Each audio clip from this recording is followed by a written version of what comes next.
This is a podcast about both having autism and living with someone who has autism. My mom is Sonya, and I'm Josh, and this is Josh Has Autism. Hey everybody, welcome to Josh Has Autism. Hello. So that's not Josh that you hear. I'm sure that you can tell. This is Bug. She's hanging out with us today because she's been dealing with stuff with her little guy Connor, and I wanted her to come on and talk to us about that. What got me thinking that we needed to talk about this is that I was having a conversation with somebody that great insight. She's a wonderful friend, and she was talking about how they do things now in school, how Connor's, services are, what's happening, how are they doing it, what are they doing, with the timely fashion or not, all of that. And I thought, I am in charge of the 33-year-old on the spectrum. You are in charge of the 6-year-old on the spectrum. So, in regards to that, Bug, take it away. So, it's interesting to think about how different this journey has been for you and for me, because autism, the awareness of it and just what is known overall is so different now versus back then. It's gotten a lot more attention, and there are a lot more services now than there used to be. Well, and even before Josh, what I say is that there's always been autism.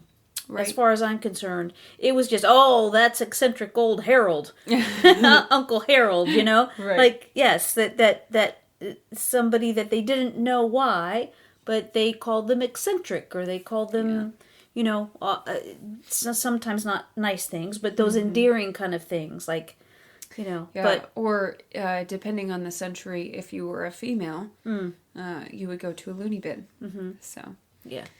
But anyways, I think it's fascinating to see how far it's come, and then at the same time, that my personal journey with it has made me take that piece of it and really be so puzzled, because the obstacles that have been put in front of me are absurd. And I didn't even realize that I had obstacles until I had ABA. So for those of you that don't know, ABA stands for Applied Behavioral Analysis. And basically, we are very, very fortunate. We've got someone that comes in, and she works with Connor and the whole family, really, to work on skills, things that are his challenges, things that are our challenges, and she's teaching us to regroup and to change how we handle situations that are going to help him to be to grow and help him to learn and understand on a better level. But so he got diagnosed at the end of 2020. And his diagnosis is officially ADHD with autism. And what we know about him is he has pretty intense ADHD. And the autism, he's on the higher end of the spectrum. But our concern is the school doesn't see any problems. So, I waited, because of COVID, the whole COVID journey, I waited to start him in kindergarten until January of 2021. Things were so unsteady, and he's such a sensitive little dude that I just wanted to give him a little bit of a late start, and then I knew that I was going to have him do kindergarten again. Because the way his birthday falls, it's totally reasonable for him to be back a grade, and then especially with that diagnosis, I mean, it really benefited him to do it twice. So we started in January, and they told me that they needed to evaluate him for 3 months before they could even initiate his first, it's called an SST meeting here, but it's basically it's what you have to do in order to establish an IEP. Well, what I found out from ABA is that's a load of crap. So that's just not true. It's not even true. Huh. Those meetings are supposed to be held every 30 days. Oh. So, and it's every 30 days, not for a single student, but they have schools are supposed to have a date each month that they hold those meetings. And the children that need to have those meetings that month, that's when they're seen. And is that the meeting that they've canceled twice? Kind of, yeah. So he had his first meeting in May. So he started school in January, and they didn't let him have his first meeting until May 5th. He's all right. So, and that was May of last year. So that was his initial meeting. They established where he was, and they said that they needed to get to know him before excuse me, before they could move forward. Well, that makes sense. Of course, you're not going to set something up for somebody that you don't know. You don't know what they need. So I kind of rolled with that. That makes sense. Well, then COVID got worse, and the restrictions on masks were not there, and we decided to homeschool. So through the summer, we were homeschooling. Connor was doing great. School's normal. I'm so sorry. Normal school started, and we had opted to homeschool, so we weren't involved in that process. Well, Connor was very, very on board for the homeschooling program until he wasn't. And one day he decided, I want to go back to school. And I'm the parent, so I get to make that decision. We had a conversation, several conversations about it. And why? What's going on? And he loved what we were doing at home. He loved the trips that we would go on. He learned about kites. He learned about electricity. He learned about all sorts of stuff. But he missed his friends. And I get it. The friends that he talks about, interesting. Yeah. So initially, a long time ago, he was in preschool, just for a couple days a week. Yeah.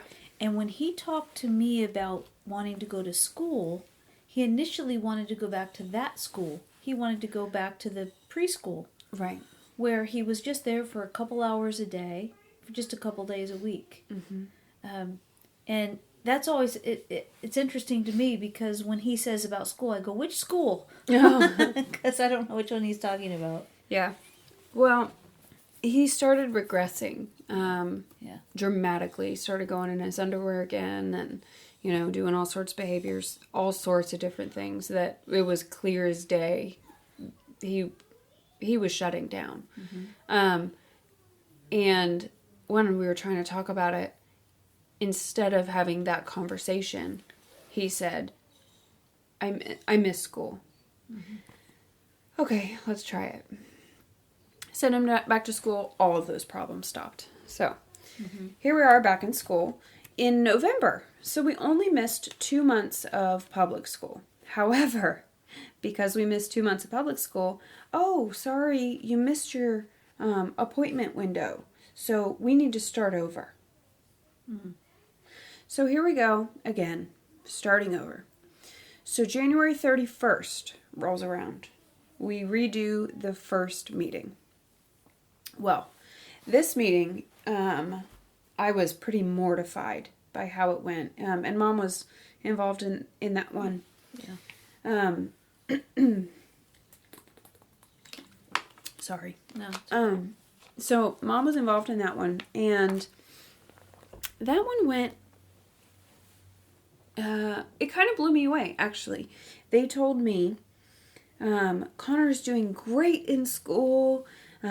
He's learned so much from last year, and he gets along with all the kids, and he, all of these really positive things. And I just, ultimately, at the end of the conversation, I'm crying because they're not seeing what I'm seeing at all, completely blowing off what I'm saying.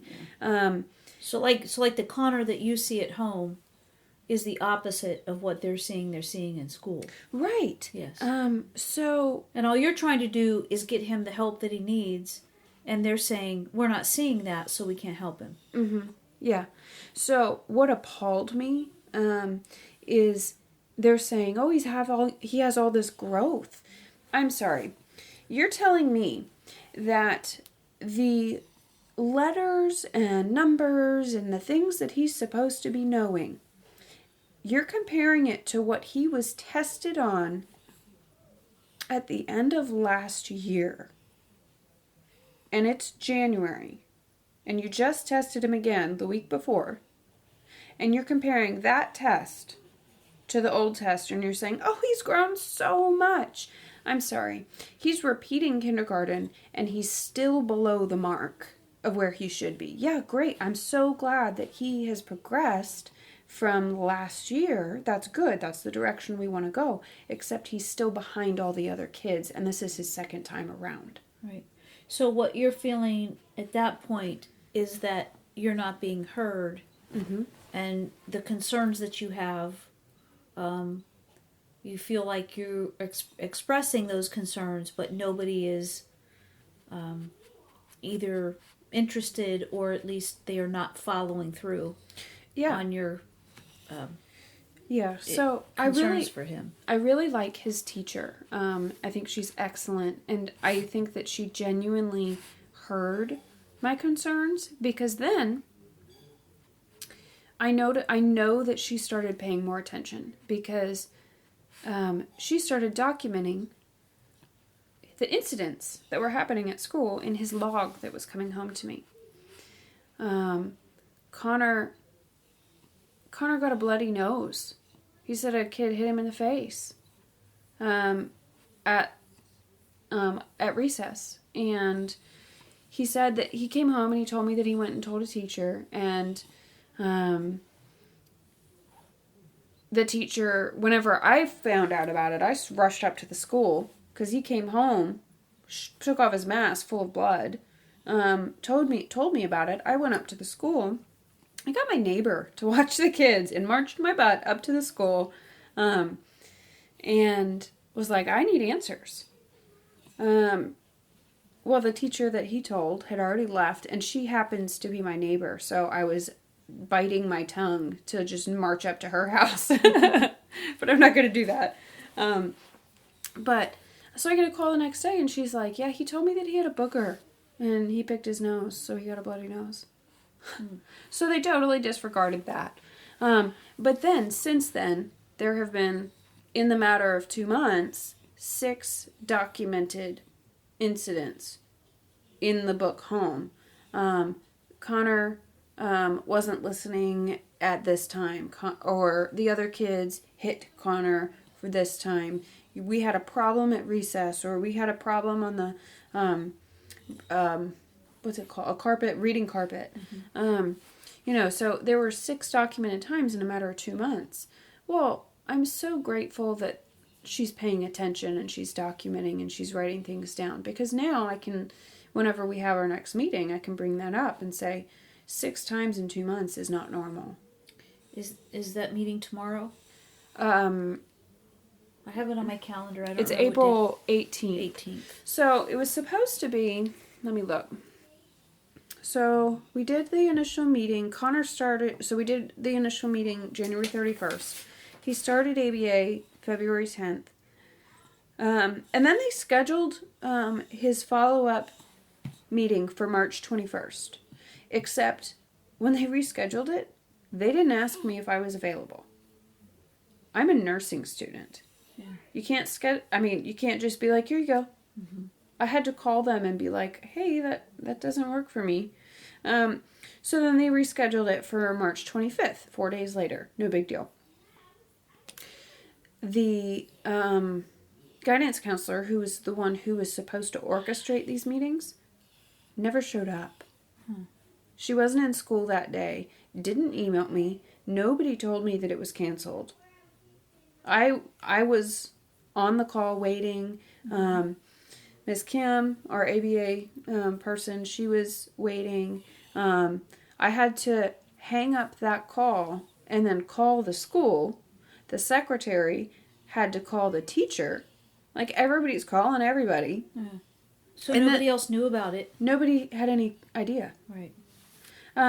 So then, April 1st. So March 25th, that meeting was canceled because she didn't show up. So they rescheduled it for April 1st. Well, they emailed me 2 days before telling me that they needed to reschedule for after spring break because of the district schedule. Well, it was scheduled for the Friday before spring break. So, and there were no students in school that day. So everybody was working. Right. And there were no students. So how can you not find an hour in the day when you've already blown me off? Right. So now it's rescheduled again for April 18th. So a whole month after the appointment was supposed to be. Right. We'll see how that goes. Right. And so you don't really know about how they do the IEP or what they're going to do based on the fact that it keeps being rescheduled and you feel like you're not getting anywhere. Now, how is it that he's been, because he has the diagnosis, he has ABA therapies now. And so how is it that what is her title? It's somebody that comes to the house and does ABA. What is their title? Do you know? She is a therapist, ABA therapist? a behavioral analysis. A behavioral analysis. So what is her role in the IEP? Because I know that you're feeling pretty good about having her with you to speak up on behalf of Connor. Oh, yeah. And she knows the laws, she knows the guidelines, she knows actually what should happen. Well, her background, she used to be a teacher. She used to be a special education teacher. So she used to work on the other side of this. So she knows what they're doing. And she knows why they're doing it. But she also knows what the law is and what's acceptable and what's not. So when I told her what was going on, she's like, oh, no. So she's told me they have absolutely no right to deny him an IEP because he has a diagnosis saying that he deserves one. Right. So for them to say, no, we don't think he needs one is completely unacceptable.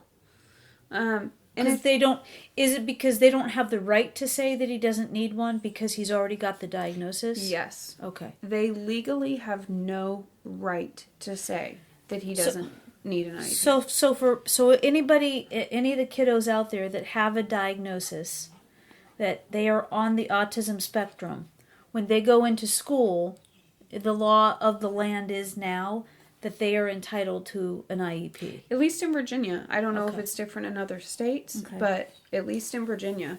I mean, Miss Kim was saying... That's the ABA therapist. Yep. Behavioral. She was saying the school doesn't get to determine if he needs help or not. And if they stand in the way of him getting help, we can hold them accountable to send him to a school that can get him help. Oh, that's an option? Yeah. So if they stand in the way, we can send him to a different school, and they'll be liable for it because they refuse to care for him.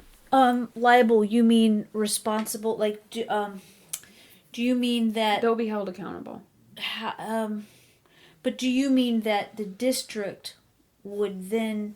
Because I don't know if this is what you're talking about or not. Because sometimes certain schools, if a child is not going to receive the care that they need at a particular school, they are then entitled to go to a different school, and then sometimes the first school that didn't meet the needs is required to spend some money on behalf of the second school in order to provide Yes. the care. Is that what you're talking about? Yes. Okay. Okay. So you're not talking about individuals being liable. You're talking about the school district. Correct. Okay. Yeah. So Okay. So basically what you're saying is that if you don't get the answers that you think that your child needs, to keep pushing. And what I found, even with your brother, was that when he was a little guy like this, is that when we had professionals on our side, people tended to listen more. yeah, that's and it's amazing because I knew I was frustrated. I knew that I felt like I was getting nowhere. Mm-hmm. And now I know they had no right to put me off the way that they did over and over and over and over again.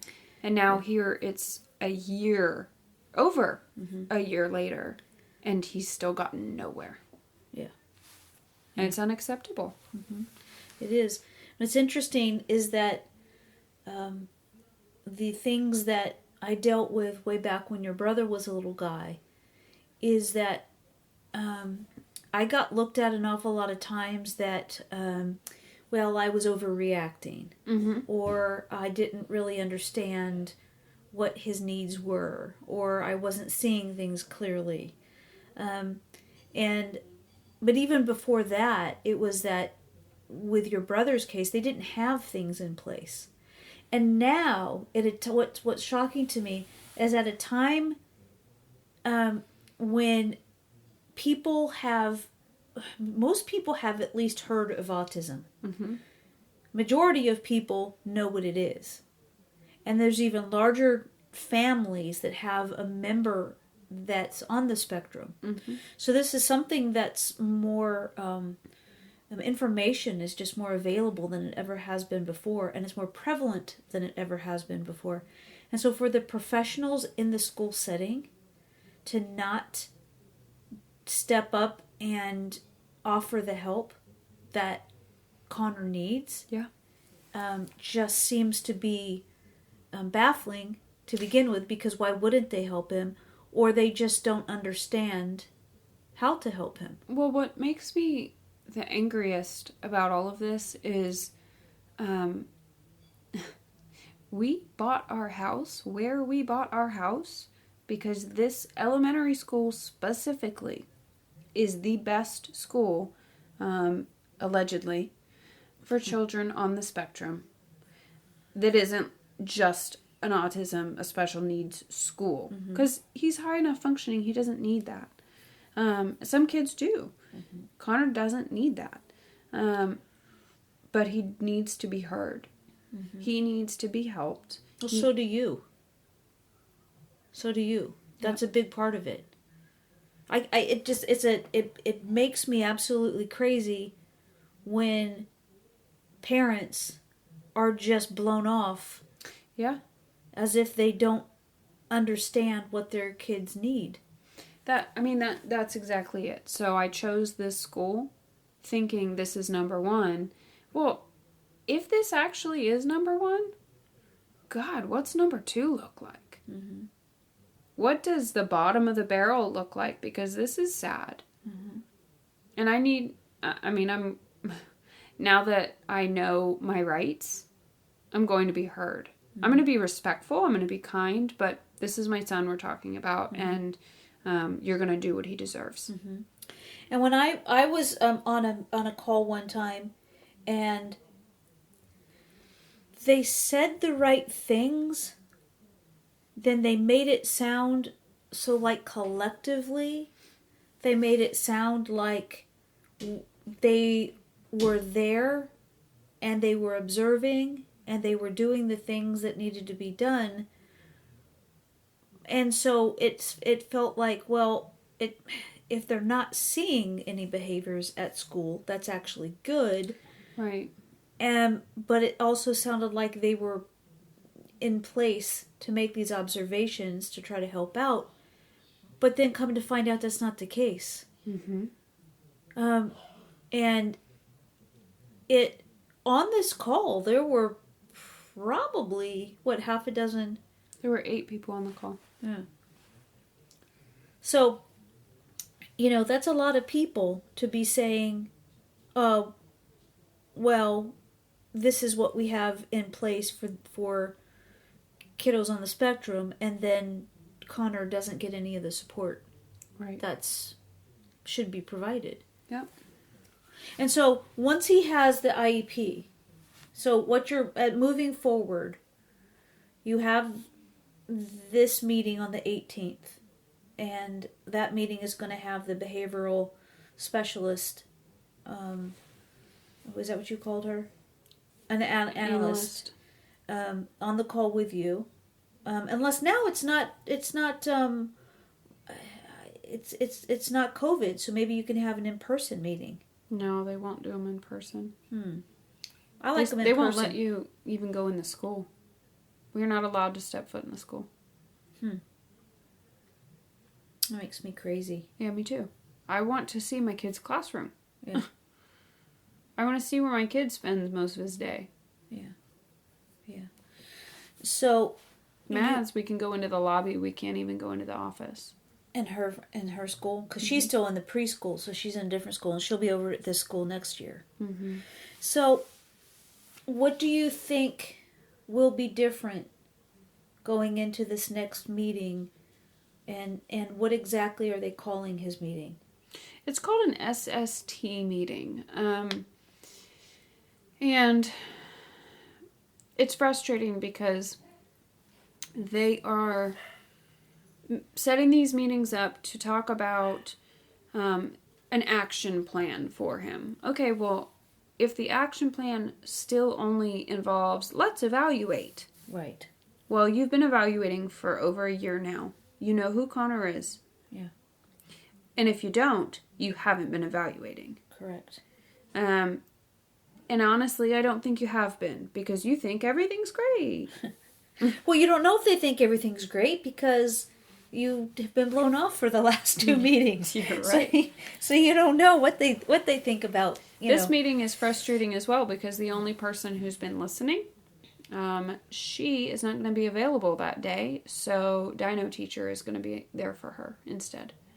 That's our neighbor who, she's the teacher's aide, I guess. But she has a background in children with autism as well, so it's fantastic. Yeah. I really, really like her. And Connor loves her. He used to pet her last year because he liked her pants.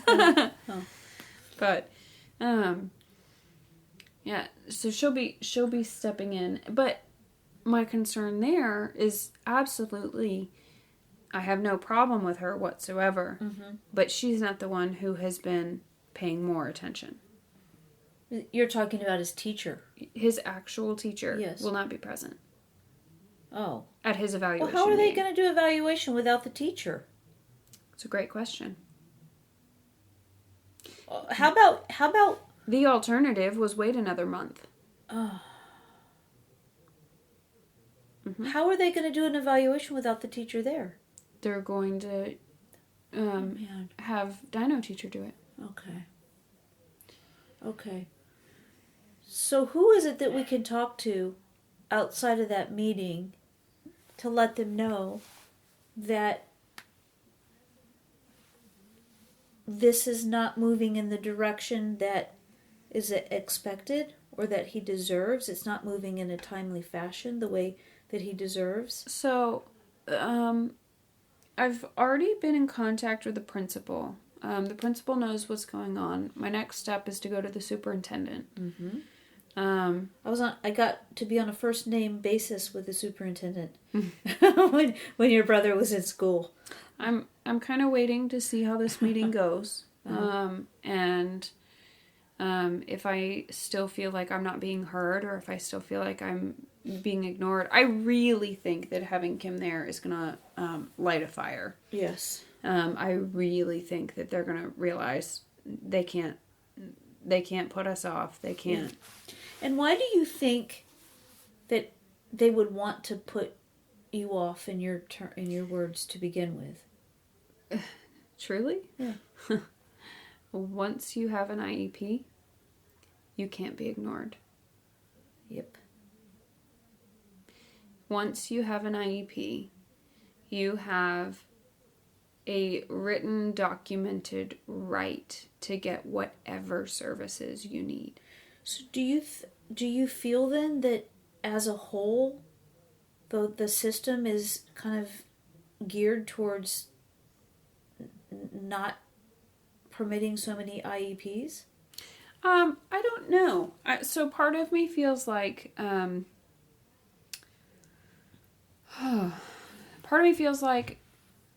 the school, because of COVID, they have implemented so many extra things. And they're having to work so hard to do all of these extra things. And I think some of it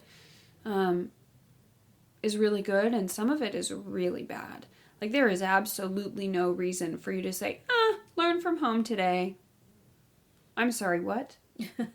That does sneak up on it comes out of nowhere. Right, out of this school. You can't just be like, no, we're not going to have school. It does not work that way. People have jobs.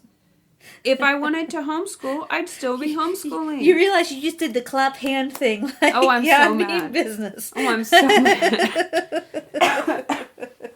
I cannot. So I'm in an accelerated program. If I miss a class, I fail. You, a nursing program. Yes. Right. I cannot miss school. And if you just, hey, guess what? That means, hey, guess what? You're watching the kids. Me. Yes. And I don't like that because I'm like, they're my kids. I'm sorry. Yeah. Well, as they say about the village, right? Yeah. Your kids definitely. I've got a great village. Yeah. But it's not fair. It's not. What doesn't? I think the point is, because we figure all that out, is we pull some hair out in the process, but we figure all that out. What about people who don't have a village? Exactly. There's got to be some kind of standard protocol that's followed here, and maybe it's because COVID has caused such a hardship on the whole system. And then now they're trying to come back and people are just stressed. And I know that, I don't hear you saying, that these are awful, uncaring people that, you just don't feel like they're good at their jobs. I don't feel like that's what you're saying, but I do hear you say is that whatever the reason, that has to stop immediately because Connor deserves the support that he's entitled to. Right. He has a diagnosis that places him on the autism spectrum. That means that he's entitled to certain provisions through the school system. Yeah. And for whatever reason, that's not happened.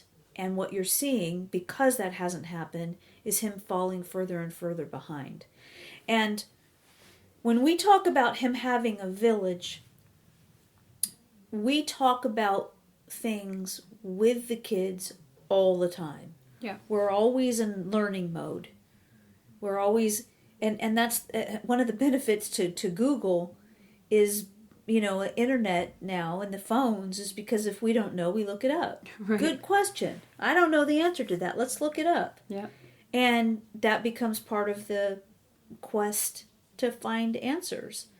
And we go to museums and we write letters and we write numbers and we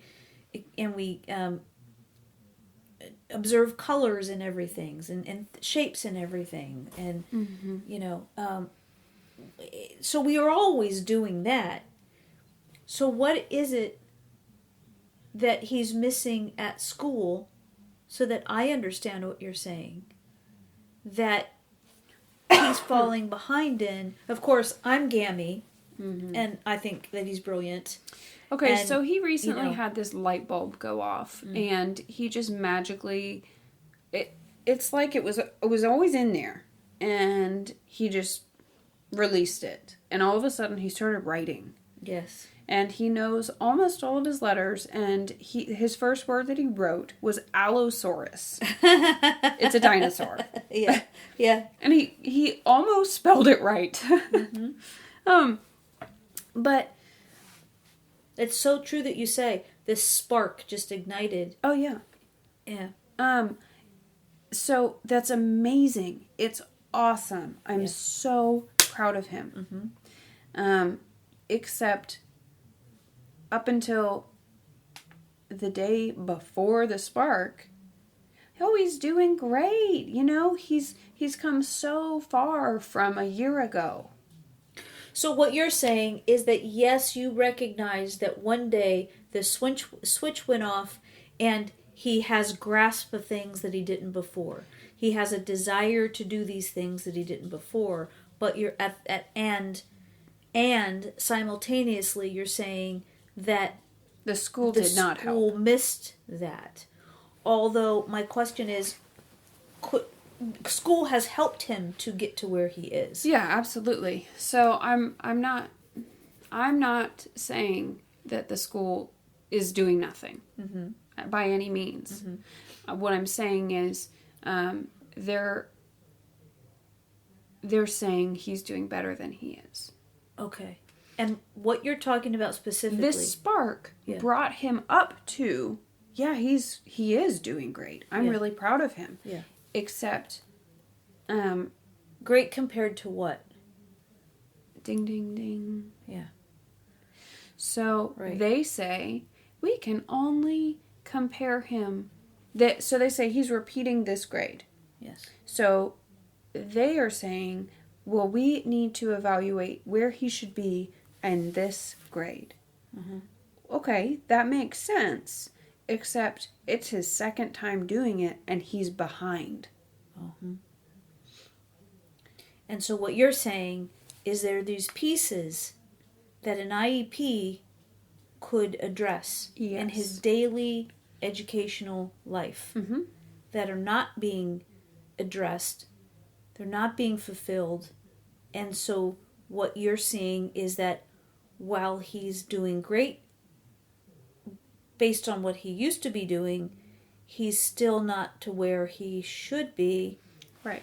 And with the IEP in place, you feel like so they do this that thing, would be a different story. Yeah. So they do this thing called PALS testing. Or he would at least have a better chance. Yeah. Right. They do this thing called PALS testing, and the testing is different in every state. But basically they're evaluating, okay, how many letters do you know that are lowercase? How many letters do you know that are uppercase? How many numbers do you know? How many sounds can you recognize? Can you recognize emotions? Let me tell you, we've worked and worked and worked since the day he got here so that he could recognize emotions. And if it's on paper, he still fails every single test at school. Yeah.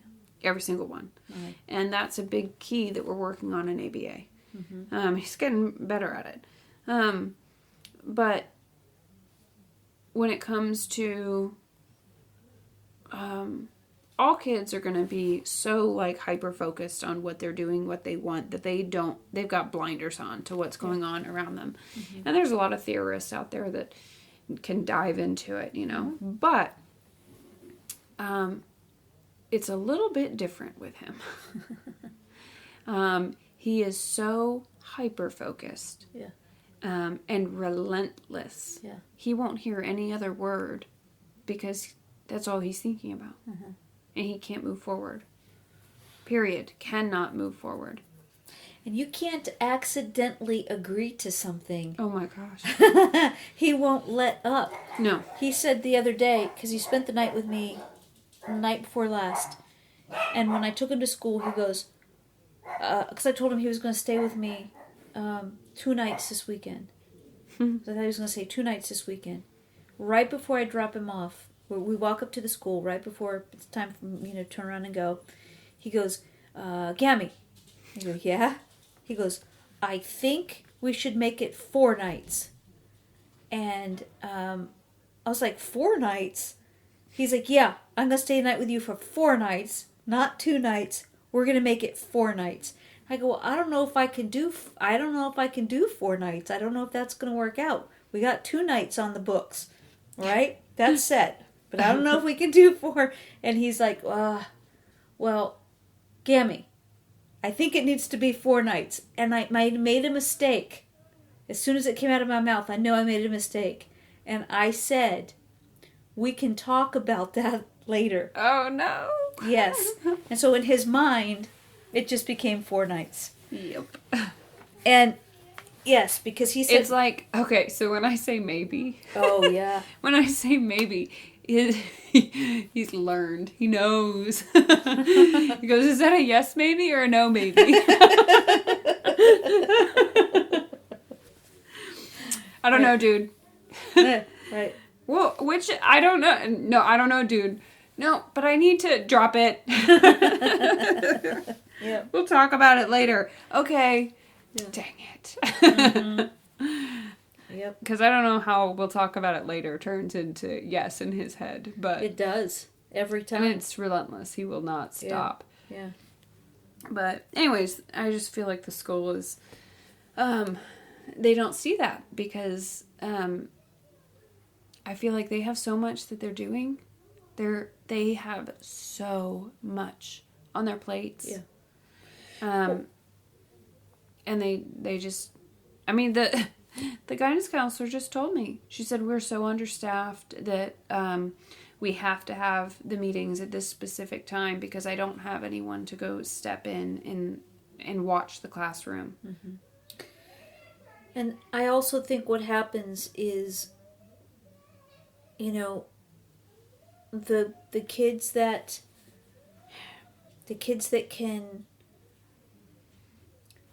don't jump out as having a huge issue that they have to address right then is one that doesn't get the attention.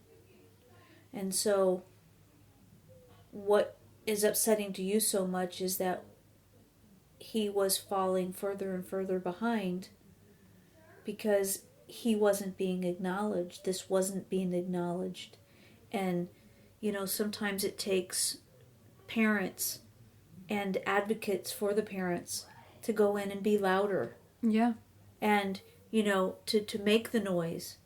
I feel like the only person that hears me is his teacher. She cried at the last meeting. Now, mind you, she's pregnant. Yeah. But she cried and she goes, I am so sad that you don't see what we see at home. Oh, how well he's functioning. Yeah. So they believe this too. She does. I mean, although since then she's the one writing all these notes about all the stuff that's happening. Yeah. So she's noticing, oh, this is happening. And so that's a good question too, though, is that if they're not seeing it, how do they help him through the difficulties that he's having if it doesn't show up the way that they would expect it to? Well, I think it is. They weren't paying attention to it. Because they're so understaffed. Yes. Yeah. And I mean, look, I think that they're probably all great people, but you're teaching my kid. I know. I hear you. I expect more. Mm-hmm. My kid deserves more. All of our kids deserve more. Yeah. Yeah. And it's just a tough time because of COVID. A lot of people have left. And, you know, one person is doing the job of 3 now. Yeah. And, you know, so it does get complicated. And they're not getting paid anymore. And they're not getting paid anymore. And it doesn't, you know, that's true. It doesn't make it any less true that Connor needs more than what he's getting. You're right. So the best way to do that is to be loud about it at this point, to be heard, to take your advocate with you to be heard. Well, Miss Kim is pretty sassy, so yeah. I think having her is going to be a major game changer. Right. I really do. So Yeah. my advice to all of the parents dealing with the same thing is find your resources. There are lots of different things. Whenever my brother was young, he had a TSS that would come to school with him. Connor has ABA therapy. There are so many different options now. But just do some research and find out what's going to help you. And if you don't know where to start, I really just suggest call your local health department and ask them what resources are available, because they actually have that information. And if that doesn't get you anywhere, do what I've done before, which is to go as far as talking to your local congressman. Mm-hmm. Because they represent you, and if you're not getting answers, they can at least get you to the people that can help you. Yeah. Sometimes pediatricians have connections. It's true. We've been very fortunate to have some great pediatricians. Mm-hmm. Yeah. So, the next meeting is coming up, and I guess you'll tell me, and if you want to come back on the podcast, that'd be great. Otherwise, I'll take a few minutes to update how it went and what they did. I'd love actually for you to come on for a little bit and share what. Well, it's either going to be happy or angry, so we'll see. Yep, it'll probably be loud regardless. That's right. But I'm happy to. All right. Anything else, Bug? No. Okay. All right. Well, thanks for doing this with me. Absolutely. I appreciate it. And everybody, thank you so much for hanging out with us. We appreciate you so much. If you like what we're doing, go and give us 5 stars. We always appreciate that. Go to my website. It's sonyaking.com, SONYKING.com.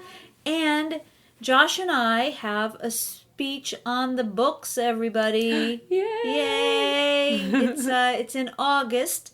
We're super excited for it, and things are starting here. So we'll be hitting the stage, practicing, and getting back out there, ahead of time. But we're just so excited about that. We're thrilled. Can't wait. I'm so excited for you. Yeah, and we're so excited for it. So anyway, so send us some lovin's for that, because man, it's going to be fun.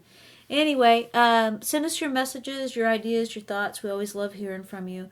And give the ones you love hugs. Take care of yourself, and we'll talk to you next week. Love you. Love you.